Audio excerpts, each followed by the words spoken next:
peut savoir gré à notre invité d'aimer passionnément le rock'n'roll depuis l'âge de 12 ans, si je ne dis pas de bêtises. Bonjour Philippe Manœuvre. Bonjour Damien, bonjour Maya. Bienvenue sur notre plateau, cher Philippe. Alors, votre spectacle Un enfant du rock raconte va commencer dans quelques jours. On va donner les dates dans quelques instants. En plus, c'est une première, on est d'accord Philippe? Oui, voilà. C'est une grande première. Voilà, je franchis le pas. Après avoir fait le Stade de France, je reviens à mes amours, le théâtre. Exactement. Alors, on va découvrir tout cela dans un instant, mais on va commencer par une séquence totalement rock'n'roll. Ça s'appelle du tac au tac. Philippe, plein de questions. D'accord. Et vous me répondrez sincèrement et rapidement. Oui. D'accord? Bien sûr, parce qu'on dit toujours la vérité dans le rock. Absolument. Allez, c'est parti. Vous écoutez de la musique plutôt en streaming, sur un CD, sur des vinyles? Eh ben un peu tout. Mais alors mon préféré, c'est le vinyle. Quand je suis le soir chez moi, j'écoute ça. Mais je stream parce que je veux écouter les nouveautés à toute vitesse. C'est très pratique d'avoir ces gros jukebox. Pas Voilà. des réponses trop longues, parce qu'autrement, votre premier disque acheté, Philippe. C'est un disque de Jerry Lee Lewis ou des Equals, Baby Come Back. Voilà. Votre premier disque volé? Non, alors, mauvais karma. Faut pas faire ça. Faut pas. Imaginons, Philippe, vous tombez amoureux d'une femme, mais elle n'écoute que de l'accordéon. Est-ce que ça aurait été rédhibitoire ou pas? Oui. Ah oui, quand même. Non, je peux pas. Même s'il y avait un grand amour, c'est pas possible. Non, le piano à bretelles. C'est pas possible, ok. Combien de paires de lunettes de soleil possédez-vous? J'aurais une trentaine. Ah oui. Quand il fait vraiment soleil, vous faites comment? Vous en mettez une deuxième? Vous avez vu un peu la question. Très drôle. Très drôle, Damien. Bon, et puis enfin, allez compléter, s'il vous plaît, le rock'n'roll, c'est... La liberté. Bravo, monsieur Philippe Manœuvre. Merci pour vos réponses. Alors, un enfant du rock raconte, c'est tout nouveau. Ça va commencer. Alors, j'ai quelques dates. 15 novembre à Amnéville. Oui. 20 novembre à Saint-Étienne. 25 novembre à Tours. Puis 1er décembre et 8 décembre à Paris au Théâtre de l'Œuvre.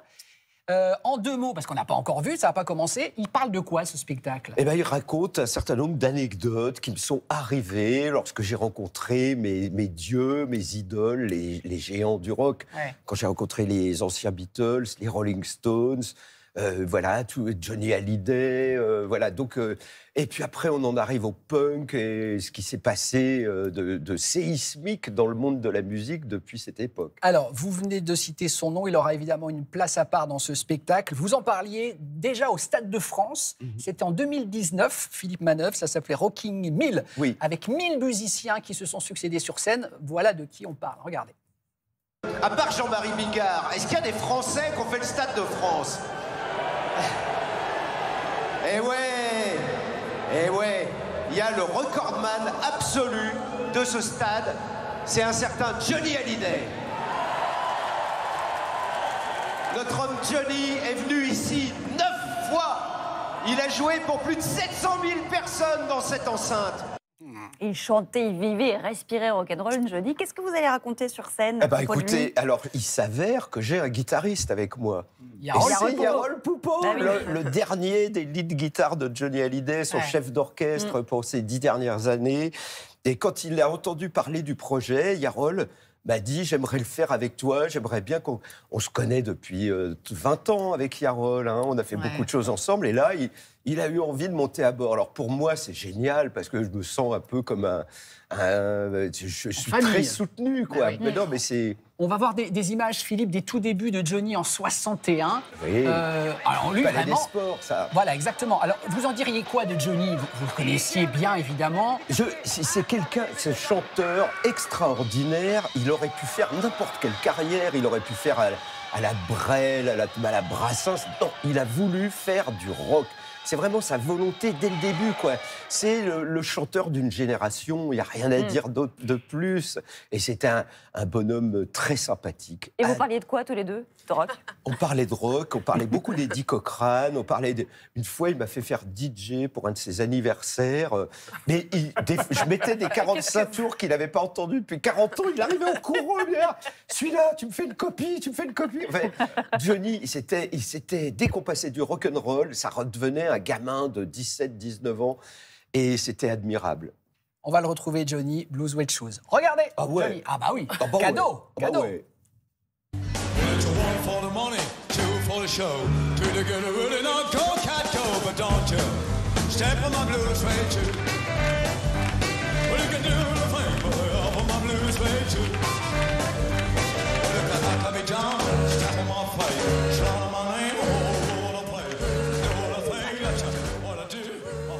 Vous demandiez, Adrien. Oui, quelle année? 73. Oui, et après, il a fait le fameux show au Zénith où il y avait le point il y avait un point qui arrivait, qui s'ouvrait. Et Johnny était je crois que c'est juste après ça. Bon, c'est des moments, ça nous secoue quand on le revoit, parce qu'il a donné tellement de joie, tellement de bonheur. Et en interview, vous confirmez que c'était un homme d'une gentillesse, d'une proximité, Johnny Hallyday. C'était... Ah oui, bien sûr. Non, mais il était très intéressé. Quand on faisait du rock en France, que ça marche ou pas, il y a un moment où on se trouvait face à Johnny et il avait des choses à nous dire, quoi. Voilà. Moi, il m'a dit... Heureusement que tu as arrêté de faire critique, c'était complètement con. Maintenant, tu montes sur scène, tu vois que c'est pas facile. Et c'est vrai que c'est pas facile, qu'on apprend beaucoup de choses. Il était d'une grande gentillesse, mais sa passion, c'était le rock'n'roll, vraiment. Alors, vous allez parler de Johnny sur scène, mais vous allez forcément aussi parler de ces artistes-là.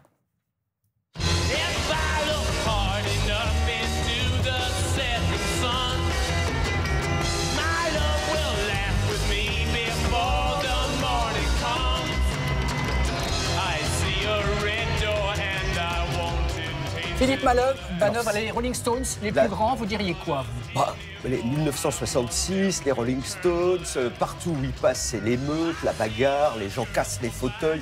Mais c'est une génération qui a envie de secouer les chaînes des années 50, on n'en peut plus. Je raconte tout ça dans le spectacle. Vous voyez, c'était très difficile de s'exprimer puisqu'on disait « Ne réponds pas à ton grand-père, il a fait la guerre. » Bon, d'accord. OK, donc on ne pouvait rien dire. Notre grand-père, lui, il ne se gênait pas pour détruire Johnny Hallyday, Françoise Hardy, blablabla. Et donc, on était un peu une génération maudite, quoi. Et voilà que soudain, Johnny est devenu un peu le porte-parole de ceux qui n'avaient pas le droit de parler. Et il a fait beaucoup de bruit. Et ça a été... Et puis les Rolling Stones sont arrivés. Et là, les Rolling Stones, c'était le groupe. C'était le mystère du groupe. Pourquoi les gens sont fanatiques de Charlie Watts? Mais c'est juste le batteur. Oui, mais c'est un Rolling Stone. Alors, donc... il était estampillé, donc il avait... Et puis quelle musique ils nous ont donné quand même. Là, ils vont sortir un nouvel album en avril. Ils vont sans doute reprendre la route au mois de juin. Donc, les Rolling Stones, moi, en choisissant ce groupe, j'ai envie de dire, vous avez vu, j'ai choisi le bon cheval. Il est toujours là, ils sont toujours là, quoi. C'est merveilleux d'avoir... moi, j'ai toujours connu, il y avait le soleil, la lune et les Rolling Stones. Voilà. Et les Beatles? Les Beatles, ils se sont séparés. Mais est-ce qu'on pouvait être les deux, Philippe? Visiblement, non. Ah oui. Évidemment, mais vous avez vu la qualité des deux, enfin les mélodies des Beatles, arrêtez. Enfin, vous êtes moi, j'ai un fils de... Quand il avait 12 ans, il est venu dans mon bureau, il ferme la porte. « Papa, j'ai un truc à te dire. » Alors, que se passe-t-il? Oui, qu'est-ce qu'il y a? Il me dit, « Papa, j'ai écouté les Rolling Stones et les Beatles. Je crois que je préfère les Beatles. » Il avait peur de vous l'annoncer. Il avait peur de me l'annoncer. Bon, évidemment, j'ai pris dans mes bras. J'ai dit, mais c'est merveilleux. Et si les Beatles passent à moins de 100 km, on ira. Et on est allé voir Paul McCartney à Nanterre. Et j'ai cru que mon fils, il était debout, il a adoré ce concert, quoi. On en parle souvent tous les deux. Si on revient sur les Stones, vous avez interviewé Mick Jagger, je crois, 23 fois. Oui. En français? Pas toujours. Parce qu'il parle français, Mick Jagger. Il parle très bien français. Il venait passer ses vacances en France avec son papa, qui était professeur de gymnastique à la BBC. Et souvent, Mick et Chris, les deux fils Jagger, faisaient les petits mouvements. Et aujourd'hui, il fait toujours ces petits mouvements de gymnastique sur scène. C'est incroyable, ce destin. Donc, oui, Mick parle un peu français, très, très bien, même très bien maintenant. C'est formidable. Alors, des fois, on faisait des interviews en français. Alors, la plus belle interview, c'était pour votre ancienne chaîne... Antenne 2, ça s'appelait, voilà. Et je lui dis, vous savez qui gouverne en France actuellement? Qui c'est le président? Il me dit, oui, c'est le général de Gaulle. Non. C'était en plein Mitterrand. Il avait oublié quelques années. Il avait quoi? Quelques années de retard. Non, mais je crois qu'il avait très bien compris la stature qu'essayait d'avoir Mitterrand en disant ça. Et c'était fracassant. Il était provocateur. Très provoquant, très provoquant. Donc tout ça, vous allez nous le raconter sur scène, évidemment. Oui, bien sûr. Mathilde, vous avez la parole. Mathilde qui s'occupe des archives. Oui, et je me suis régalée, Philippe, franchement. Vous vous souvenez de la première personne que vous avez interviewée à la télé? C'est Alan Stivell, le barde. Exactement. Nous sommes en 75, alors il est question de Bretagne, et vous avez même droit à votre portrait. Oui. Regardez. C'est vrai. Je m'appelle Philippe Manœuvre, j'ai 20 ans. Oh non, on devrait dire 19. C'est mieux, c'est plus teenager. Ce qui m'intéresse en fait, c'est une musique vivante. Une musique qui sorte à l'instant, qui soit immédiatement commercialisée, qui reflète son époque. C'est pour ça que j'ai très vite abandonné le classique malgré des études de flûte. Donc vous avez fait de la flûte. Oui, de la flûte traversière. Je peux encore en jouer. Je peux jouer un truc de Jethro Tull si vous m'amenez une flûte traversière. C'est drôle. Ah mince, ah bah, Mais je vous ai bien vu. Et donc j'avais les cheveux longs, j'avais quitté mes parents, j'étais venu à Paris pour être plus près du rock, des concerts, parce qu'en 73, il y a des concerts à Paris, il n'y en a pas à Châlons, en Champagne. Hein. Donc je suis là et une dame m'arrête dans la rue à Bastille et me dit « Est-ce que vous aimez la musique ?»« Oui. »« Est-ce que vous seriez d'accord pour interviewer Alan Stivell ?» Ah, ça Ah bon, c'est comme ça. Mais oui. Parce que oui. c'était votre look. Voilà, à cause du look. C'est drôle. Incroyable. Bah ouais, mais à Comme quoi, l'époque, les j'avais les stars. cheveux très longs. Et voilà, c'était cette époque incroyable où la télé est passait venue me des chercher en me disant, vous représentez... Comme on dit, un casting sauvage. Oui, aujourd'hui. Voilà, Ouais, vous ouais. représentez Voilà, la jeunesse, ou je sais pas, donc je me suis retrouvé interviewé à la génial. Stivell. Incroyable. Alors, il y a une émission qui vous fait connaître du grand public, c'est bien sûr Les Enfants du Rock et votre duo avec Jean-Pierre Dionnet, où vous avez adopté alors tous les looks. Alors, on a d'abord le look ultra sage, Oui. version impair. On vous voit peu comme ça, pour interviewer Jacques Lang. Eh bien, nous nous trouvons actuellement au 1 rue de Valois, dans le salon d'apparat, dit salon Jérôme, où, pour la première fois, un ministre de la Culture a accepté de recevoir le petit monde de la bande dessinée. Monsieur le ministre, quand et comment avez-vous découvert la bande dessinée? C'est même pas une grande aventure que de découvrir la En bande fait, dessinée. Bah je oui, peux vous bah expliquer, Les Enfants du Rock, l'émission, elle ne faisait pas d'audience, elle a été très vite menacée et on nous a dit il se pourrait que ça s'arrête très vite. Et là, on avait rencontré, on avait cette carte Joker. Ah ben, donc ils disent on va peut-être arrêter votre émission. On dit ah non, on devait interviewer Le ministre de la Culture. Le ministre de la Culture. ministre de la Culture. Donc Pierre c'est bon, Lescure ça. dit bon bah, allez-y, faites-le. Et ça nous a permis de faire une émission incroyable et voilà. Et ça a été sauvé. Et ça a été sauvé par Jack Lang. Voilà. Ça a été sauvé. Alors après, du coup, vous lâchez un petit peu. Oui, on fait Sex Machine. Oui, et puis pour rester dans cette émission, on vous retrouve dans une ambiance heavy metal. Vous vous souvenez d'une partie de Bras de Fer Oui, bien sûr. avec le chanteur de Motorhead? Oui. On regarde. Lemmy, Ozzy, c'est absolument horrible. Il nous reste plus que 5 minutes pour finir le show. Non, mais il y a un moyen. Est-ce qu'on va passer une vidéo de Ozzy Osbourne ou est-ce qu'on va passer une vidéo de Motorhead? Si vous faisiez un bras de fer pour décider, allez, go, do it. Bon, alors, qui a gagné? Bon, bah, on a fait 2 versions. Et alors, C'était mais truqué, quoi. pour moi, c'est incroyable. J'avais réussi à réunir le chanteur de Black Sabbath, le bassiste fondateur de Motorhead. Et ils s'entendaient très très bien, ce qui arrive jamais. Souvent, les artistes veulent pas se voir et raison leur. Et donc, on a pratiquement fabriqué l'émission ensemble. Ils ont détruit une loge. Enfin, on avait... normal, quoi. Ah ouais, on a fait vraiment une jolie après-midi. C'était C'était vraiment une autre époque. Alors, c'est qui la personnalité qui vous a le plus impressionné? Alors ça, j'ai pas de réponse. J'essaye d'y répondre dans mon spectacle. Va falloir venir le Non, voir pour le alors, savoir. le truc le plus fou que vous ayez fait, Quoi le truc le plus dingue que vous ayez fait pendant cette émission? À mon avis, le truc dingue, c'est quand on nous a dit George Miller, le réalisateur de Mad Max, vous aime bien. Il commence le 3e Mad Max avec Tina Turner. Est-ce que vous voulez aller faire un film sur le tournage? Là, mais là, tu te dis bon, bah, ok, c'est parti, quoi. Quelle vie magnifique.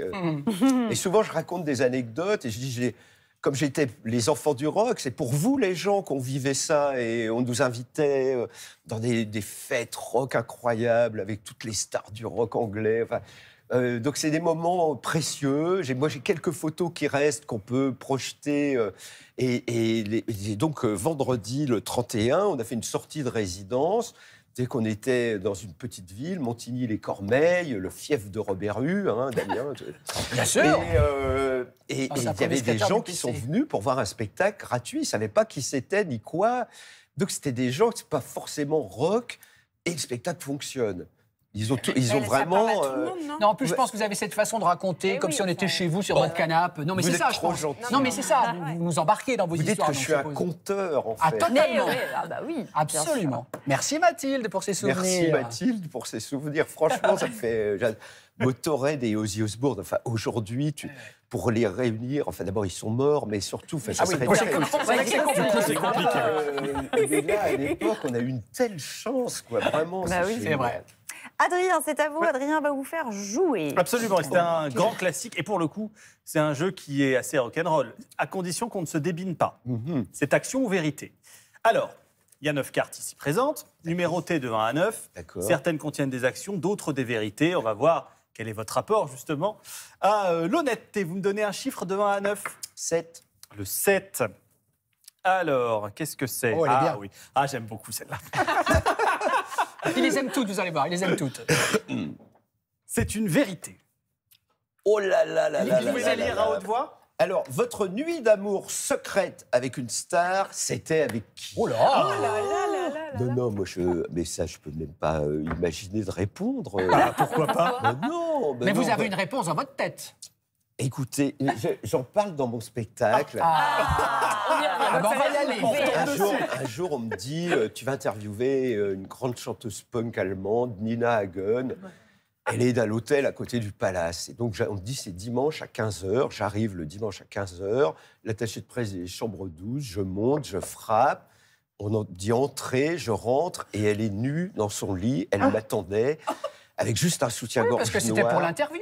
C'était, voilà, et on a fait une interview, et je dis c'était ça le punk. Non, mais c'était ça le punk en fait. Il n'y a pas eu de bisous, il n'y a pas eu rien, mais elle avait envie de faire ça comme ça, et j'ai trouvé ça totalement admirable. Et j'ai vraiment regardé dans les yeux toute l'interview. Et c'était très difficile de rester concentré, mais heureusement, elle avait des yeux de Cléopâtre avec son maquillage un peu punk. Ah, le charme allemand. Allez, un autre numéro. Allez-y, numéro 3. Le numéro 3. Elle est bien ou Oh pas là là là là, Elle est bon bien. courage. Elle est bien.